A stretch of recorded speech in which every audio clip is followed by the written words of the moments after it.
iki gihe turimo rero ibyari ku mutima w'Imana byagiye ku mutima wa Yesu, ibyari ku mutima wa Yesu abishyira ku mutima wande wa mama Sharirene. Ubu nanjye mu gihe cyanjye ndi Paulo, mu gihe cyanjye ndi Yohana, mu gihe muri iki gihe turimo Imana ifite ba Paulo benshi, ifite ba Yohana, haleluya, ifite intumwa, ifite abahanuzi bagenda bavuga ikintu kiri ku mutima w'Imana. Ariko intego y'ijambo twari tumaze gusoma ahangaha ni ijambo rivuga ngo hahirwa umuntu usoma amagambo y'ubuhanuzi. Amateraniro yera abantu bakarambirwa, iteraniro rya mbere ryatinze, rya kabiri ryatinze, umwigisha batumiye ararondogora, iriya korali uyu munsi bateye indirimbo ndende, uyu munsi badutindiye, abantu bakinuba. Ariko yaba ari kureba Rayon Sport na APR barimo barakina akumva match ntiyarangira, niho isi igeze kandi ari abarokore. Ababigisha gusambana, ababigisha ukuntu mugomba gusomana, abantu babigisha ibintu by'uburaya, ababigisha ibintu by'amashitani birahari. Izo nkuru rero murazikunda muzi no kuzisoma. Urasoma mega zawe zigashira, urasoma waba ugenda mu muhanda ukenda kugwa muri borudire kwe kurangarira kuri WhatsApp, urasoma uri umushoferi ukajya ugenda ukubita akajisho ukenda kugongana n'indi modoka, murasoma imitima yanyu ngenge ndeba nk'ahantu abantu baba bari. Urebye ibintu abantu benshi bareba muri telefone zabo nta bizima bibamo. Amahoro y'Imana nabe muri mwe, ndabashuhuje kandi ndabakunda, n'Imana irabakunda, ndabazirikana abakunzi ba mama Sharirene. Nkomeje kubona rero ko ibyo ijambo ry'Imana turi kubagezaho riri kubashimisha, kandi nkomeje kubona ko riri guhindura byinshi mu bugingo bwanyu, ndetse mukarushaho kumenya Kristo, mumenya amategeko n'amabwiriza ye. Nanjye rero birashimisha iteka nkabwira Imana ngo nimpe ibyo kubazanira kugira ngo ijuru tuzaribanemo. Imana y'amahoro rero nibaho umugisha. Ndifuza ko tureba ijambo ry'Imana mu byahishuwe igice cyaho cya mbere, hanyuma turebe ku murongo wa 3. Ijambo ry'Imana riravuga ngo hahirwa usoma amagambo y'ubuhanuzi. Hahirwa usoma amagambo y'ubuhanuzi. Ndifuza ko tugarukira kuri aha honyine, nituza gukomeza n'ikindi cyigisho turaza gusoma ahandi. Hahirwa umuntu usoma amagambo y'ubuhanuzi. Imana ishimwe cyane. Iri ni ijambo udashobora guhita usobanukirwa. Ubundi mureke mbabwire, Imana yaduhaye Yesu, hanyuma Yesu nawe agenda arobanura abandi bantu bagomba gufata ibintu biri ku mutima wa Yesu, kandi biri ku mutima wa Yesu byavuye ku mutima w'Imana.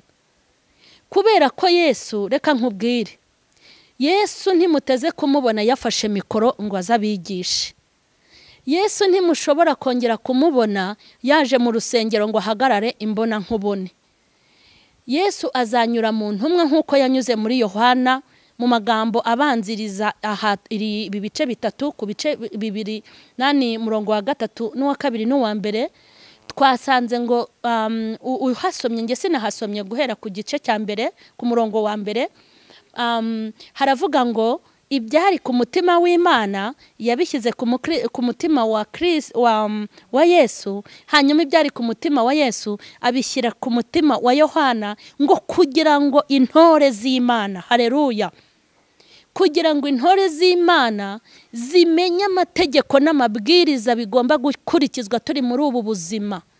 Ibyari ku mutima w'Imana, Imana yari bifashe bishyira ku mutima wa Kristo. Ibyari ku mutima wa Kristo irabifata muri icyo gihe cya Yohana, ibishyira ku mutima wa Yohana, kugira ngo Yohana aho azagenda afungura amatorero hatandukanye, aho yagiye avuga ubutumwa bwiza hariya mu Bayuda, mu Bagiriki, ahantu henshi hatandukanye yagiye avuga ubutumwa, afungura isengero, kuko Yohana yari umushumba mwiza kandi ukomeye. Yafunguraga itorero agahita ashaka umuntu, haleluya, agahita ashaka n'umuntu arishinga ngo ayiyobore, akagenda agafungura itorero ahandi, agashaka n'uriyobora, agafungura itorero agashaka n'uriyobora, kugira ngo intore z'Imana ziyitakira ku manywa na ninjoro bagende bamenya ibyo mu minsi y'imperuka, bamenye ibyo bakwiye kwitondera, bamenye uko bakwiye kwitwararika, bamenye iby'Imana ikunda ndetse n'ibyo yanga. Hanyuma iki gihe turimo Imana nihabwa icyubahiro. Iki gihe turimo rero ibyari ku mutima w'Imana byagiye ku mutima wa Yesu, ibyari ku mutima wa Yesu abishyira ku mutima wande wa mama Sharirene. Ubu nanjye mu gihe cyanjye ndi Pawulo, mu gihe cyanjye ndi Yohana, muri iki gihe turimo Imana ifite ba Pawulo benshi, ifite ba Yohana, haleluya, ifite intumwa, ifite abahanuzi bagenda bavuga ikintu kiri ku mutima w'Imana. Ariko intego y'ijambo twari tumaze gusoma ahangaha ni ijambo rivuga ngo hahirwa umuntu usoma amagambo y'ubuhanuzi. Hahirwa umuntu usoma amagambo y'ubuhanuzi. Ni umunyamahirwe. Mureke sobanura aha hantu, ushobora kudahita ubyumva. Hahirwa umuntu usoma amagambo y'ubuhanuzi. Nimba hari ikintu abantu batagishaka uhereye kuri ba nyir'ubwite, ni ukureba amagambo y'ubuhanuzi, ni ugukurikirana ubuhanuzi buri guturuka mu ijuru. Mbibutse ko ubuhanuzi bwa mbere buri hano muri iki gitabo, iyi Bibiliya. Impamvu Yohana yavuze ngo hahirwa umuntu usoma amagambo y'ubuhanuzi, mureke nyibabwire, yarazi ko hari ibindi bintu bizatera byinshi abantu bazasoma bakabirangariraho kurusha ibindi. Bibiliya abantu bayigize nk'umuntu wambara umwambaro ugasaza cyangwa ugacoya cyangwa ukava kuri pose, yarangiza akawukuramo akawujugunya. Abantu bahaze Bibiliya, bahaze n'abayibasomera, bahaga n'abayibasobanurira, bahaze amagambo ayivugwamo, bahaga n'abayivuga. Hahirwa umuntu usoma amagambo y'ubuhanuzi. Mureke mbabwire, amagambo y'ubuhanuzi ntago abantu benshi bayakunda. Ijambo ry'Imana ntago abantu barikunda. Ntago abantu bakunda umuntu babwira ngo Yesu azaza. Ntago abantu bakunda umuntu babwira ngo nimutareka ibyaha muzapfa. Ntago abantu bakunda umuntu ukora ku byaha byabo. Ntago abantu bakunda umuntu babwiza ukuri. Abantu bakunda abantu babashyeshyenga, bagakunda abantu bababeshya ibyo batazabona, bagakunda abantu babashuka, nibo bikundira. Ariko Bibiliya iravuze ngo hahirwa umuntu usoma amagambo y'ubuhanuzi. Mureke mbabwire, umuntu ashobora kubona inkuru y'isaha irimo amatiku n'amagambo, akayikurikirana isaha igashira, ariko wamubwira ngo nakurikirane ijambo ry'Imana ryasomwe, cyangwa warimwoherereza kuri telefone akenda kukwica. Ariko wamwoherereza abantu bari gusomana, abari gusambana mu buryo butandukanye, akahita agira amatsiko yo kubireba. Umuntu ushobora kumwoherereza indirimbo y'Imana ugira ngo ari bufashwe, ukabona ntanayifunguye, ariko wamwoherereza akavideo karimo byacitse byayoberanye, akagira ishyaka ryo kukareba. Umuntu ashobora kunanirwa gusoma Bibiliya, ariko akirirwa asoma message z'inkundo, ibyo bajya gusacinga mu mbuga zitandukanye, umuntu akabisoma kandi akumva ntibyarangira, bukanacya akajya kubihiga ibintu bidafite umumaro, ibintu binamurimbuza. Umuntu ashobora kunanirwa gusenga isengesho ry'iminota 5 yonyine, ariko akaba yamara amasaha 5 avugira ubusa kuri telefone. Ahantu isi igeze, abantu bashobora kwicara mu rusengero bakurikiranye ijambo ry'Imana, hanyuma bakajya bavuga bati nimugire vuba muradutindiye, uramwigisha yatinze, korari yateye korasi ndende. Ugasanga abantu barambiwe ijambo ry'Imana, barambiwe indirimbo z'Imana, barambiwe umuhango wera ugomba gukorerwa mu itorero, amateraniro yera. Abantu bakarambirwa iteraniro rya mbere ryatinze, rya kabiri ryatinze, umwigisha batumiye ararondogora, iriya korari uyu munsi bateye indirimbo ndende, uyu munsi badutindiye. Abantu bakinuba, ariko yaba ari kureba Rayon Sport na APR barimo barakina, akumva match ntiyarangira. Niho isi igeze kandi ari abarokore. Abantu bananirwa gufata iminota 5 yo gusenga bagiye kuryama ngo ibitotsi birabishe, ariko yaba ari guteretana na sheri akageza saa 9 z'ijoro ataragoheka. Ariko ngo hahirwa abantu basoma amagambo y'ubuhanuzi. Imana itabara abantu. Mureke mbabwire, ku mbuga zitandukanye hariho ibintu byinshi abantu bashobora gusoma birahari pe. Ukuntu ugomba gufata umukunzi wawe, yego. Ukuntu wajyana muri mood umukunzi wawe, birahari sha. Ukuntu ushobora gutereta umukobwa, birahari di, barabibashakiye. Kandi kimbabaza, ibibarimbuza, ibibatesha agaciro, ibibagabanyiriza imyaka yo kubaho, ibibakuraho ubunyangamugayo, ibyica icyerekezo cyanyu, nibyo muhozaho umutima. Ariko ibintu bikuvana ku rwego bikakujyana ku rundi, ibintu bikugira umugabo mwiza, bikakugira umugore mwiza, ibintu bikugira inkumi nziza, bikakugira umusore mwiza, ibintu byaguteza imbere, ibintu byaguha icyerekezo kizima, ntago mwitayeho kubireba. Ahubwo ahantu uri burebe ibimenyetso bigaragaza umukobwa ugukunda, iyo titire yonyine urahita ugenda wenda ujye kwiba mama wawe umwibe 500 ugure mega cyangwa za desi. Ako kantu ntago kari bugucike. Ariko umva ko ijambo ryavuze ngo hahirwa abasoma amagambo y'ubuhanuzi. N'abanyamahirwe, n'abanyamahirwe, kandi kuko abo banyamahirwe ni bakeya.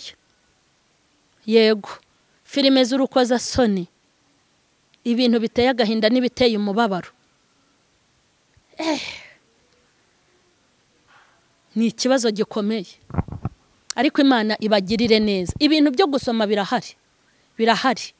Ababigisha uko bagira gute, uko ibintu bigenda gute na gute, hari nibyo ntanyuza mu kanwa kuko atari impano yanjye. Ababigisha ukuntu nyine, ukuntu mukwiye gusambana, mugasambana neza, ukuntu ushobora kwaka umukobwa, ukuntu ushobora guha umuhungu w'inshuti yawe, birahari bibi, ibyo musoma birahari. Ababigisha gusambana, ababigisha ukuntu mugomba gusomana, abantu babigisha ibintu by'uburaya, ababigisha ibintu by'amashitani, birahari. Izo nkuru rero murazikunda muzi no kuzisoma. Urasoma mega zawe zigashira, urasoma waba ugenda mu muhanda ukenda kugwa muri borudire ko yakurangarira kuri WhatsApp, urasoma uri umushoferi ukajya ugenda ukubita akajisho ukenda kugongana n'indi modoka, murasoma imitima yanyu ngenge ndeba nk'ahantu abantu baba bari. Urebye ibintu abantu benshi bareba muri telefone zabo, nta bizima bibamo. Ntago bibamo. Umuntu ajya kuri telefone ye yabona haje link y'ijambo ry'Imana, ariko nk'ibi bintu abaginga banyoherereza n'ibiki, akumva isesemira mwishe. Ariko yabona ahantu hari nk'imitima, hari umukobwa wambaye dufite abakobwa rero. Dufite abakobwa shitani yateguye kugira ngo bazabakarangira akanyobwa bava ikuzimu ubundi kuwa gatanu muri weekend. Iyo weekend yatangiye barabohereza kabisa. Ni umukobwa udashobora kugira isoni zo kuza hano kuri kamera, ukuguru kumwe akagushyira hano, ukunda ahangaha. Washaka ukareba muri Afurika y'Epfo ntacyo bimubwiye kuko ari kuri misiyo. Bene abo murabakunda sha.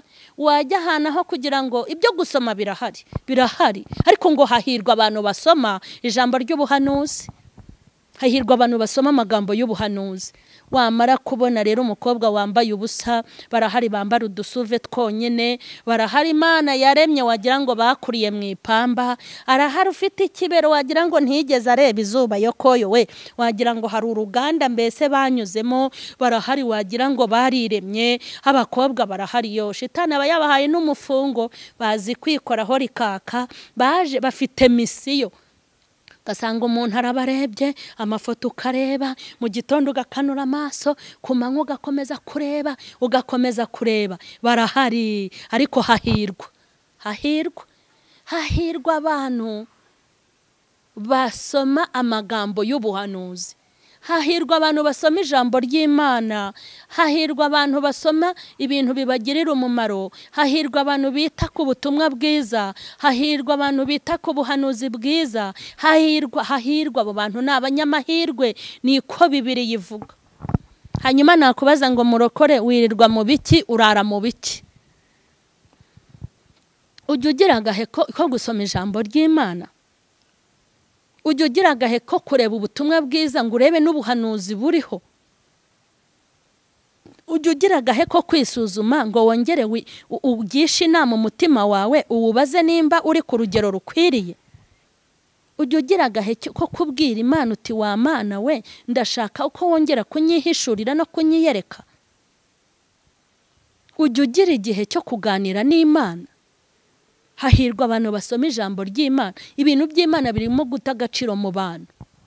Niyo mpamvu uzafungura bazajya muri sitade bagiye kureba abahanzi babandi twita ngo n'abisi, cyangwa bagiye kureba imipira amakipe yakinnye, sitade igakubita ikuzura, ariko haba igiterane abantu hakaza mbarwa, kandi nabwo bavuze basaraye.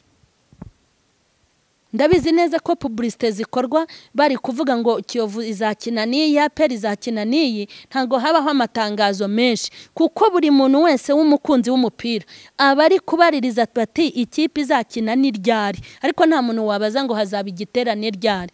Abantu ntago bakibishaka ibintu by'Imana. Ni nayo mpamvu ibyuma mu rusengero bigomba kugabanya amajwi kugira ngo badasakuriza abaturanyi, ariko ibyo mu bubari bigasakuza ntihagire umuntu ujya no kubarega. Nta yindi mpamvu niyo ngiyo, nta yindi mpamvu. Nta muntu ugishaka ibintu by'Imana, ariko ngo hahirwa abantu basoma amagambo y'ubuhanuzi, hahirwa abantu basoma ijambo ry'Imana, hahirwa abantu bita ku Mana, kandi hahirwa abantu bita ku iherezo ryabo, hahirwa abantu basenga Imana, hahirwa abantu bashakira Imana umwanya, hahirwa abantu batuje Imana mu bugingo bwabo. Abo bantu ni abanyamahirwe, abo bantu barahirwa. Urahirwa nimba ujya ufata agahe ko kubana n'Imana, urahirwa nimba ujya ubana n'Imana ukayegera ukumva ko muri kumwe, urahirwa nimba ujya uyiha umwanya, urahirwa nimba ijambo ry'Imana uriha agaciro, urahirwa nimba ujya ufata agahe ko gusenga, urahirwa nimba ujya ufata igihe cyo kuganira n'Imana. Uri umunyamahirwe, urahirwa. Tugiye gusenga. Mana yacu turagushima, uri Imana nkuru kandi uri Imana nziza ndetse y'ibihe byose. Tugushimiye kugira neza kwawe ko waduhaye uyu munsi kugira ngo twumve ijambo ryawe. Wari uri kutubwira ngo abanyamahirwe nabumva ubuhanuzi bwawe kandi bakanabwitondera. Ndasenze cyane aka kanya kugira ngo abadukurikiranye kuri Mama Sharirene barusheho kwaguka no gukanguka, kandi barusheho kumva imiburo yawe. Muri aya masaha ndasengera abantu bose bari bakurikiranye iri jambo kugira ngo ribagirire umumaro kandi ribahindure. Nunyemerera imitima yose iri kumva ihinduka imbibe nziza kugira ngo barusheho kunezererwa Imana y'agakiza. Wa munyembaraga we, wa ntwari, Imana ifite ubushobozi ndetse n'ububasha, nunyemerere cyane ubyumve iri jambo rigende rihindure abantu, rihinduke inkota ityaye ibaga kandi gahinguranya. Iri jambo nirihinduka umutsima abantu bagira imbaraga, nirihinduke amazi yo kunywa. Iri jambo nirihinduka umuriro ritwike byinshi mu bugingo bw'abantu. Iri jambo nirihindure benshi, aba hafi ndetse na kure. Ubugingo bw'abantu bawe Mwami buhinduke kubwira ijambo n'ubu butumwa. Ubishyigikire rero, wohereze marayika ushinzwe gutanga ijambo ahantu hose, aho ryagenewe hose rihagere. Nanjye ukomeze kunshyigikira mu ruhande rwanjye, kandi ukomeze kugirira neza abadukurikiranye. Cyubahiro n'ikibi cyawe ni mu izina rya Yesu, amen. Ndabashimiye cyane abantu mwese mwakurikiranye ijambo ry'Imana, kandi by'umwihariko ndabashimiye cyane abashyize mu bikorwa kuryumva ndetse no kuryumvira. Mbifurije guhirwa, mbifurije gusoma ijambo ry'Imana no kwita ku gakiza mwahawe, kandi no guha agaciro Yesu waduhaye agakiza. Imana y'amahoro ibahe umugisha. Mukomeze mukore subscribe abatarayikora, mukoreshe ya rero namwe musangiza abandi ubu butumwa. Imana y'amahoro ibahe umugisha. Amen. Turabakunda.